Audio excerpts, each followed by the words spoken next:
Um,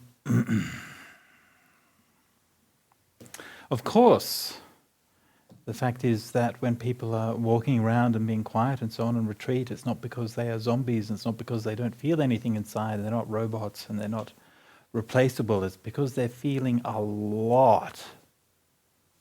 And everybody here is feeling a lot.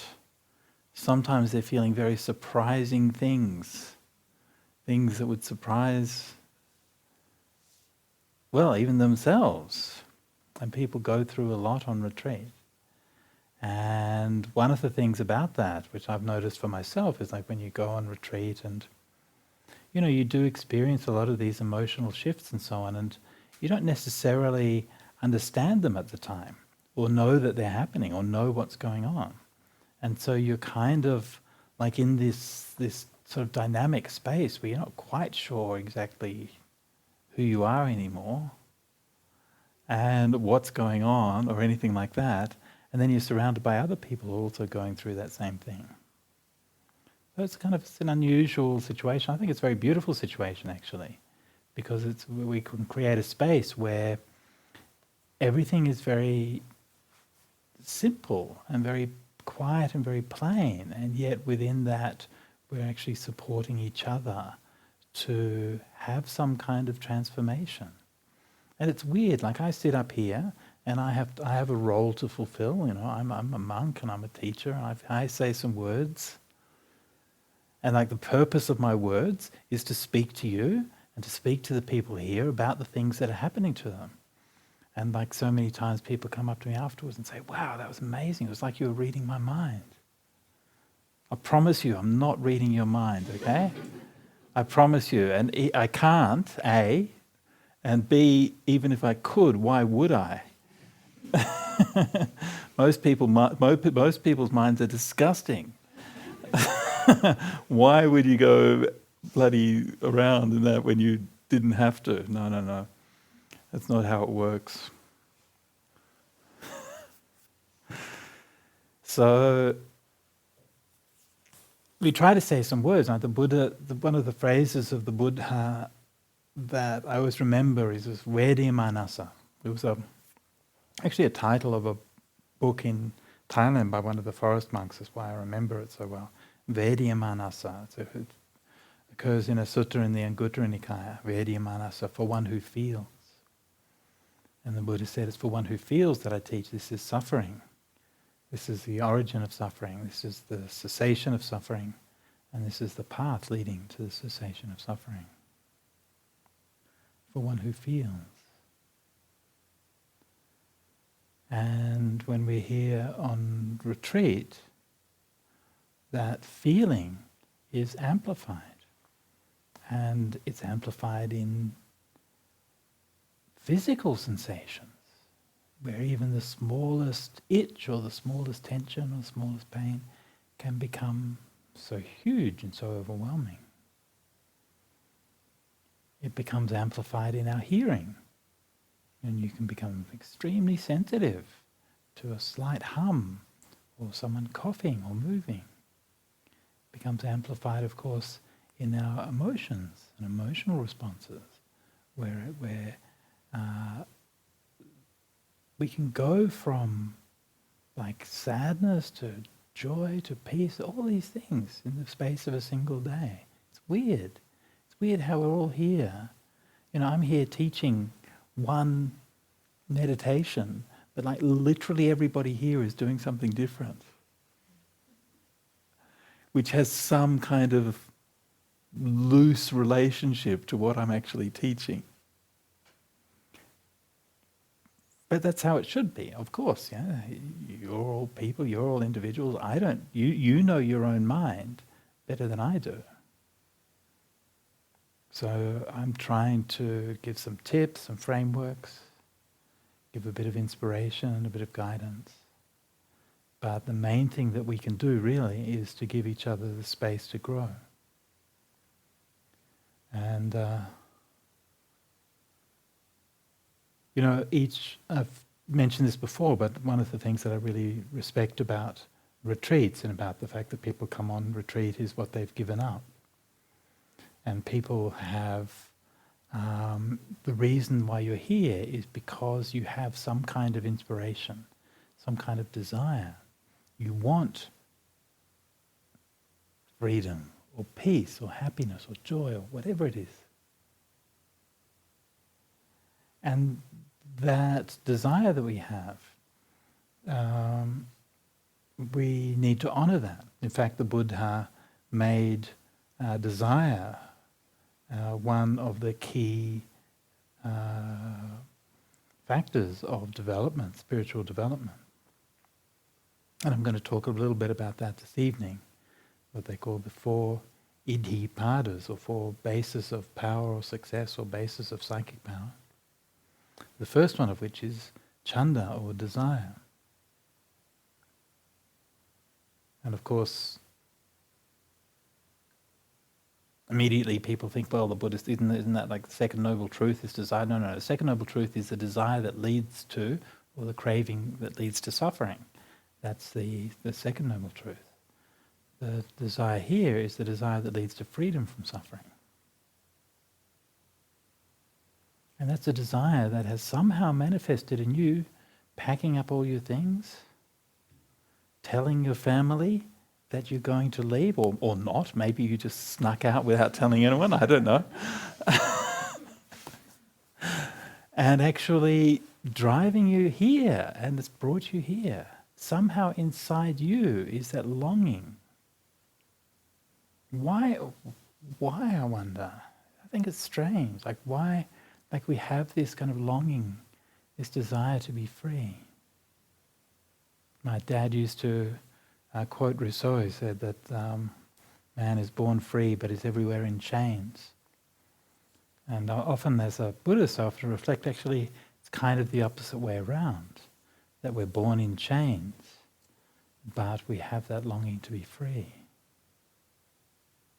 One of the little secrets about Buddhism that we don't tell you is that, well, I'm just about to tell you, but they don't put it on the brochure, you know. It's like the meditation pictures where everyone's always peaceful and happy and so on. And then they don't tell you about all the sore knees and about all the agitation and about all the actual things that happen in meditation. But another thing that they don't tell you is that you can't ever really go back. Sorry about that, it's a bit too late now.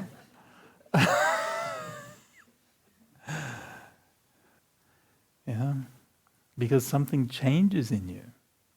And you see the nature of your mind. You see the nature of your suffering. And you see how things are. And it changes something in you. And when you leave here, everything will be just a bit different. And the way you see it will be a bit different. And the way that the mind works, of course, Mara, we talked about yesterday, Mara starts to get scared as soon as you start to make any progress on the path. So Mara is already making plans to like shut all those doors that you've opened up, right? Mara will do everything that they can. And it can convince you for a while, yeah? It can fool you for a bit. But no matter what happens, you know, when we finish the retreat, after the retreat, no matter what happens in the rest of your life, somewhere inside you, you will know, especially if you've had any meditations that are very peaceful. No? I'm not even talking about enlightenment or jhanas or anything, but just a meditation where you felt free from those anxieties or those thoughts. Then you know, for the rest of your life, you know that that is possible. Nobody can convince you otherwise. And it's kind of weird. Sometimes it strikes you at times when you least expect it. Maybe you're like in a business meeting or something. And then suddenly you'll just see it and just everything will be empty. I mean, it probably seems empty anyway. I don't know, I don't go to a lot of business meetings, but anyway, that's what I imagine. But just like suddenly you just see everything is just as it is. And like all of that framework of meaning and so on that we put on things just falls away. And you see, actually, this is just what it is. And calling inside you is that wish or that longing to be free. And we can hide from it, we can pretend it's not there, we can appease it, we can do all of these things, but it will be there calling us. Now, desire or enthusiasm or will or wish to practice is not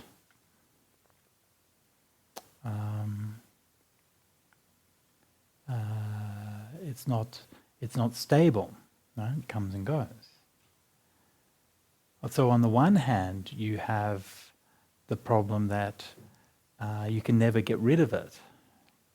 But also the flip side of it is also true, that when you're practicing, it's not easy to keep up that memory of that freshness, of that desire, that inspiration, that enthusiasm that you have for the Dhamma.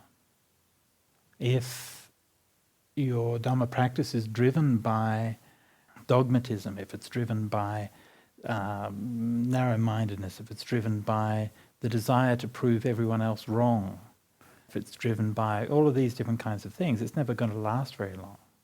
One of the more wholesome ways that you can engage that sense of inspiration is through the experience of pleasure. So in meditation, we can learn to experience pleasure. And that's one of the things that we're doing in the metta meditation. Don't be afraid of it.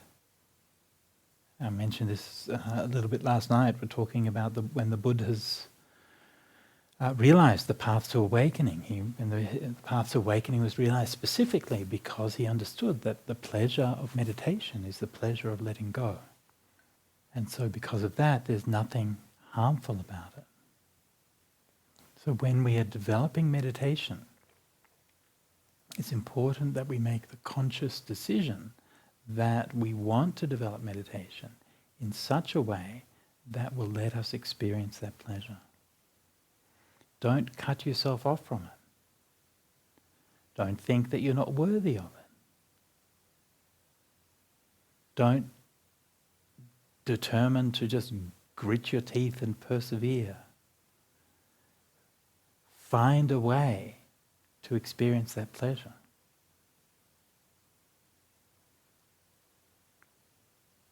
And if you're doubting about it, okay, and if you're thinking, oh, I don't know how to find that, that's not for me, that's for somebody else, then just remember, just tell yourself, Bhante Sujato told me I have to do it.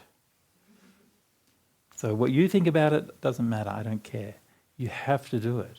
And you have to find a way to pleasure that is going to be deep and lasting and rich, and is going to be with you for the rest of your life. No excuses. The capacity to experience that pleasure is within each one of you. And when you experience that, it will inspire you. It will draw you on. That's the nature of it. It's the nature of feeling. And remember, Vedya Manasa, for one who feels. I have a friend in Sydney who's a Uniting Church pastor, and who's married. It's a complicated situation, but he's married to a Zen teacher. So they're both very interesting people. But one day we were kind of talking, and he said, "Oh, Buddhism. You always want you Buddhists are always on about suffering." I said, "Really?" I said, "Like in Buddhism, we have a image of a nice man sitting meditation with a smile on his face. Like, what do you have in Christianity?"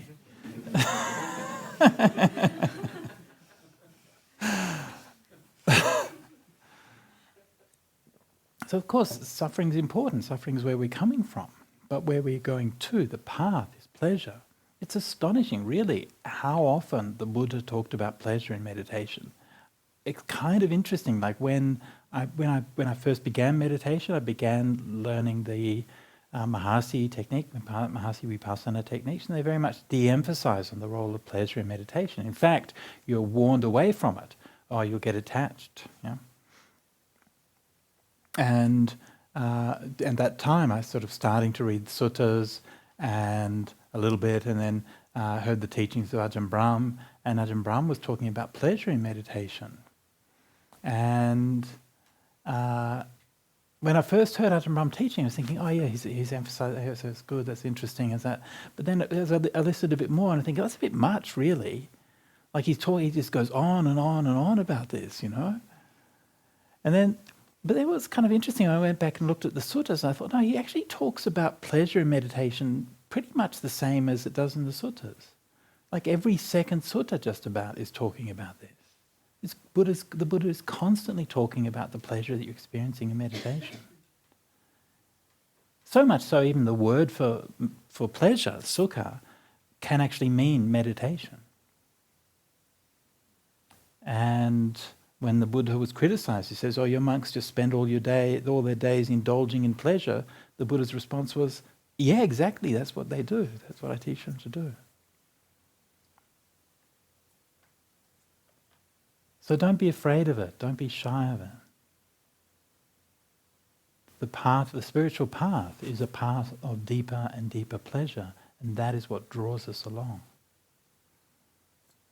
And the second of the iddhipadas is the energy, virya. And of all the factors in the path, virya is the one, of all the different teachings that the Buddha gave on the path. He taught many different presentations. The one which appears most often is the one virya, energy. Now the word virya ultimately comes from the sun, but also has a meaning of a hero. And so virya is the sun and is the hero. And heroism is, I think, an interesting perspective on the idea of somebody who has energy.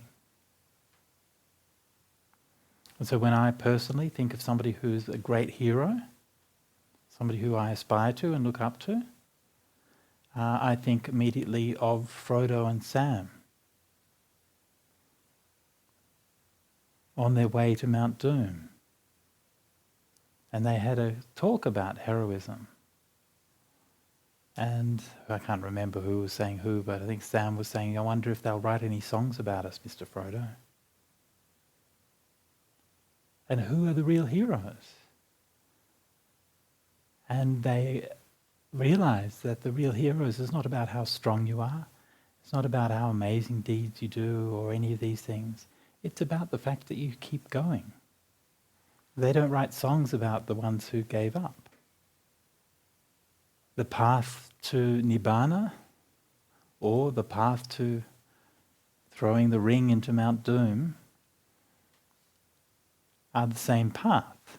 They're just the path which is one step in front of where you are now.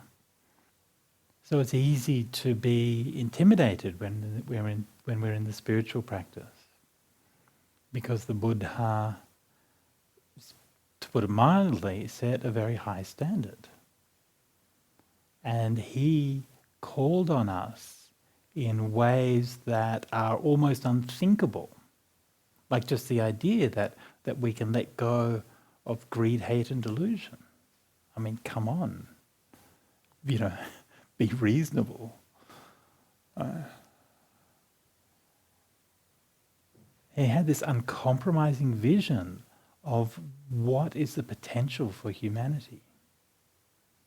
And I think this is one of those things that is so remarkable and so special about the Buddha. He said that we can overcome these things completely. And he showed us how to do that. And if we look in the in the suttas, or we look in like the lives of different practitioners and so on, then there are so many people who do remarkable things and who can achieve feats of mind and body that seem just unbelievable. One that comes to mind was the interview with a Burmese lady who was one of the leading meditators in the Ubakin tradition, and she was diagnosed with, I think, stomach cancer, and she continued to meditate. and even though she had terminal cancer. And so the interviewer asked her, because she had a long career, she was quite well known, and I think she was a teacher, and she had a long career of meditation, and the interviewer asked her, doesn't it hurt? Don't you have pain from the cancer? She said, it's much worse than the excruciating agony of childbirth. But our teacher taught us to watch pain with equanimity, so that's what I do.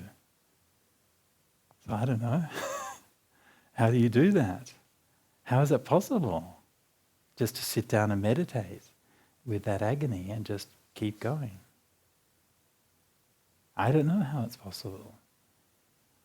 I hear things like that and my mind just slips off it. I go, that's incredible.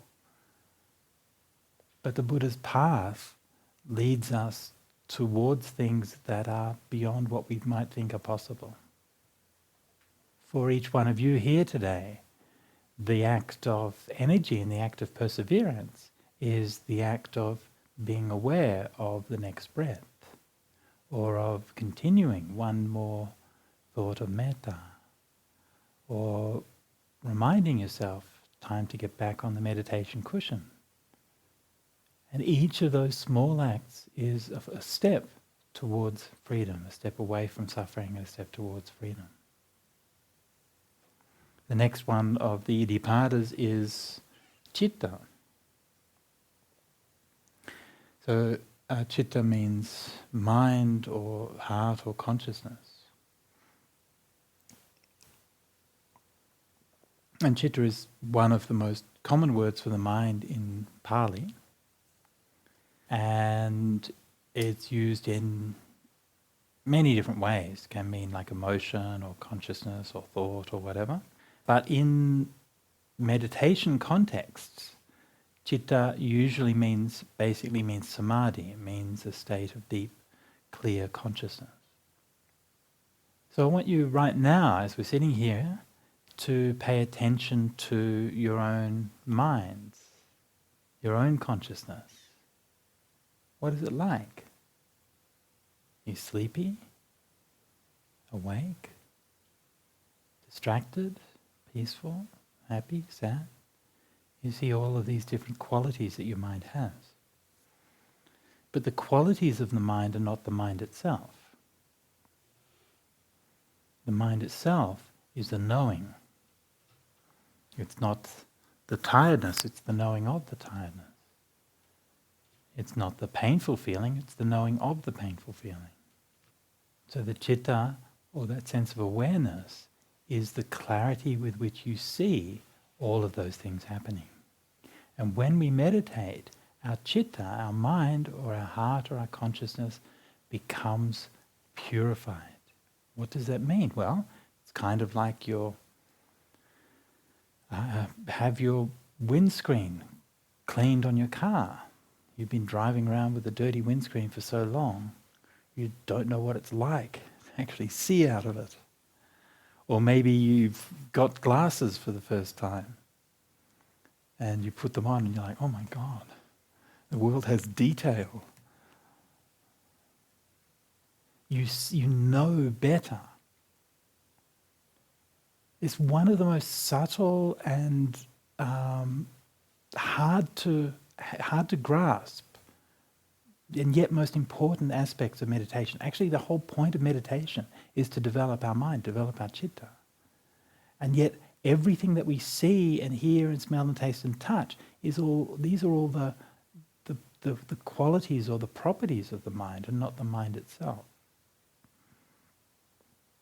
But that mind, and this is why when people think about the mind, they think about the citta, they tend to turn it into some mysterious or metaphysical or eternal spirit or soul or something like that. But from a Buddhist point of view, that's not the case. The citta is just another conditioned phenomenon. It's a word that we use to try to capture something about how our mind, how our awareness, how our existence and experience is. So when you are sitting and your hearing has become sharper, that's because your citta has become purified.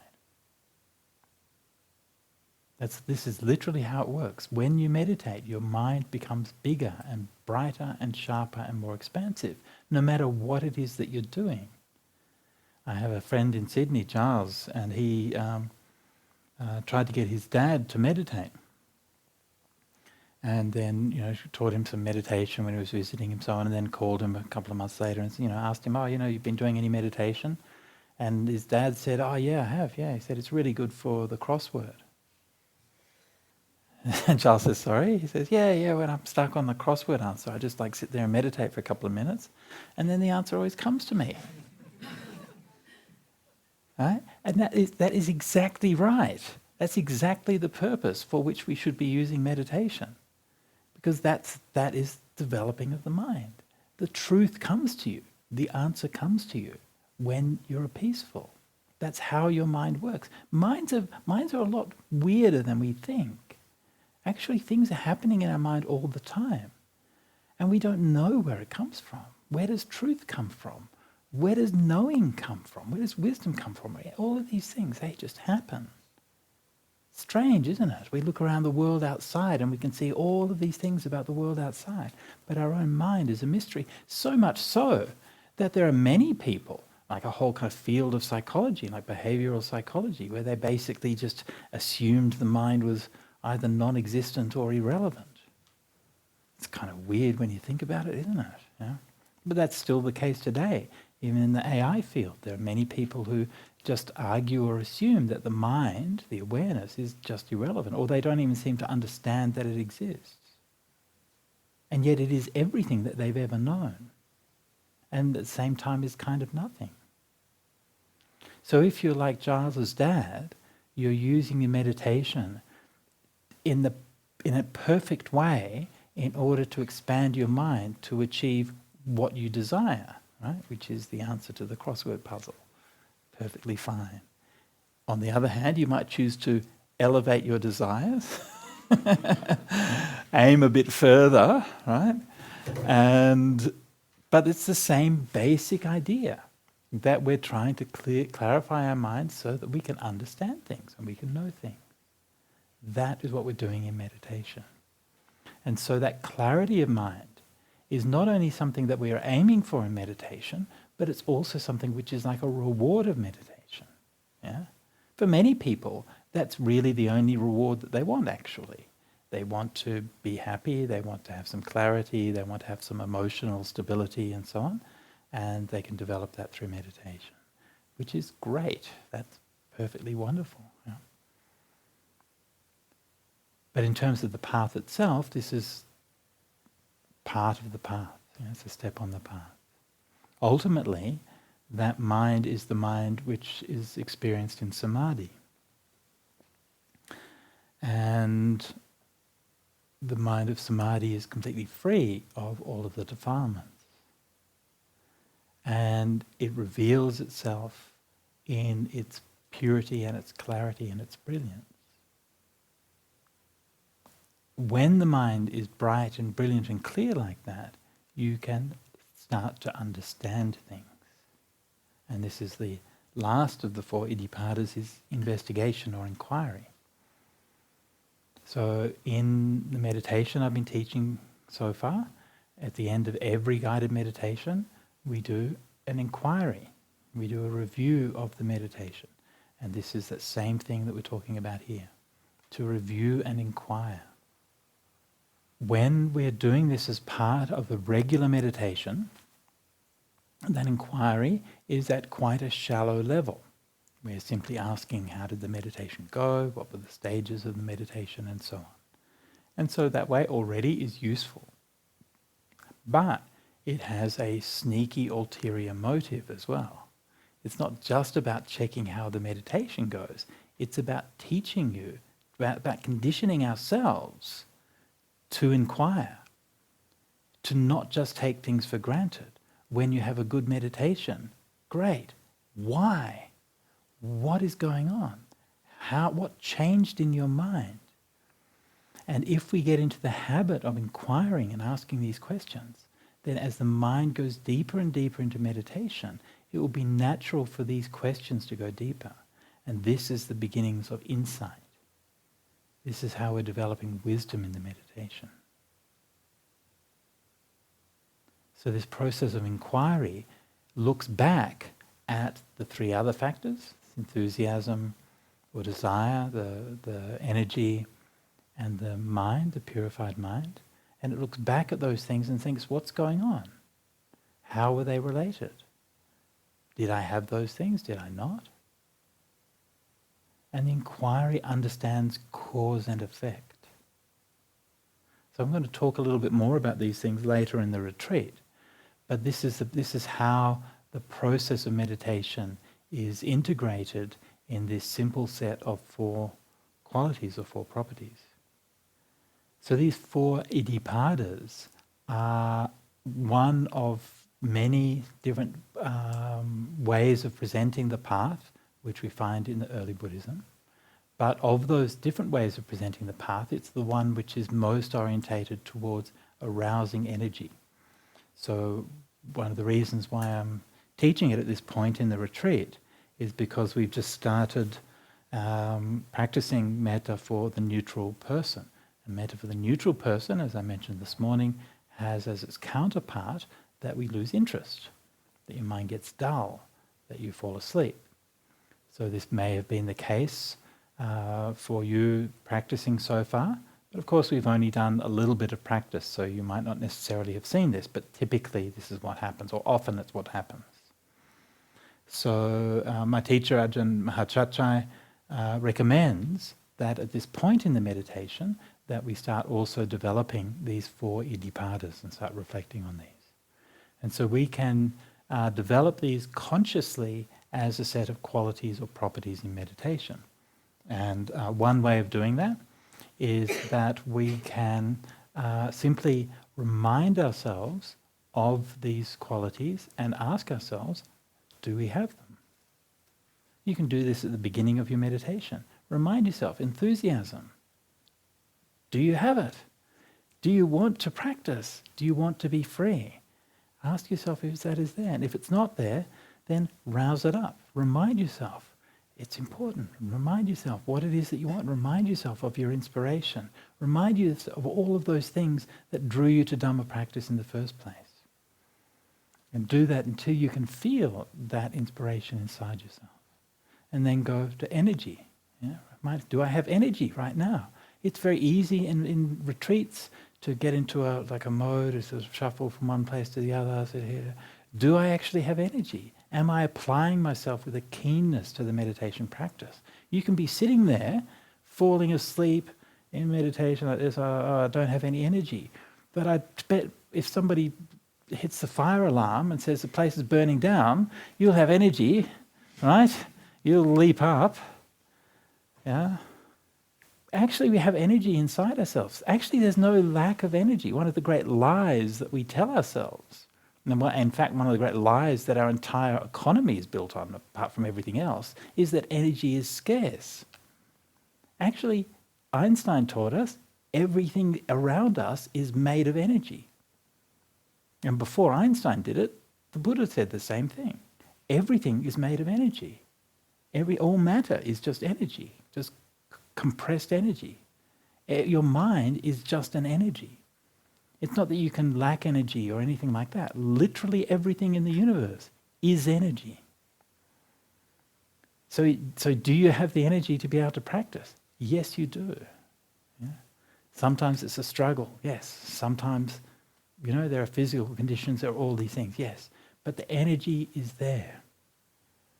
And so remind yourself of that. And remind yourself of the importance just to keep going. Mind, okay? Clarity of mind. The brilliance that we see things with. Again, remind yourself how important that is. The knowing that is everything, literally everything that you've ever experienced, everything that you can experience, everything that experience is your mind. And remind yourself how important that is to have that clarity and stability and brilliance of mind. And finally, inquiry. And again, you can awaken that deliberately by reflecting on it. Do I have that? Do I have that mind that wants to know? I have a friend in Sydney, Auntie Fran. She's an Aboriginal elder, and she we've done some talks together, and she's a truly amazing woman who is one of the most distinguished law keepers of her people. She's collected all of the stories and all of the knowledge of her people and so on. But she's also got a ridiculous amount of degrees. And she was, when I last saw her, she was in her 80s, and she's still actively doing research with the universities. She said that when she was younger, she went to the uni to get a degree, and eventually she got a letter from the university saying, "Could you please graduate? We don't have any more courses for you."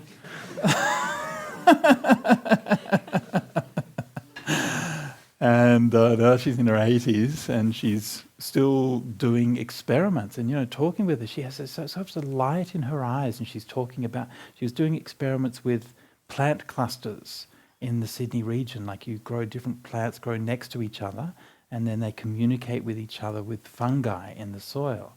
And these things are still very understudied or little understood. And so they're doing these research, and they've got these different plants growing and so on. So this is that inquiry, that curiosity, wonder, what's going on? How does this work? What is the relationship between these things? She was one of the first people that actually researched where I live in Sydney, a place called Parramatta. The name Parramatta means the place where the eels lie down. And so there's a river there, and the eels come and spawn there and so on, and then it's like it's where the fresh water and the salt water meet in the river. And the eels have this very mysterious life cycle, because they actually go out into the middle of the Pacific Ocean somewhere, and then they got to swim kind of around, and they come here. And she was the first one who mapped out the journey of the eels, and where they went through all of the underground rivers and passages and so on to get to Parramatta River. Amazing woman. Anyway, so inquiry. So these are the 4 iddhi: desire, energy, awareness, and inquiry. So you can develop these by reflecting on them at the beginning of the meditation for a few minutes if you want. That's one way of doing it. Or another way of doing it is you can develop them on your walking meditation path. Right? So if you're getting ready to meditate, you can get on the walking up and down, and then mindful of your feet, mindful of your posture, but then bring in those 4 iddhipadas and keep on reflecting on them until you can feel each one of them clearly inside yourself. And then when that's done, you can come and sit down and begin your sitting meditation, and you'll feel really empowered and very confident to begin your sitting meditation. So that's just a few thoughts for this evening on the 4 iddhipadas.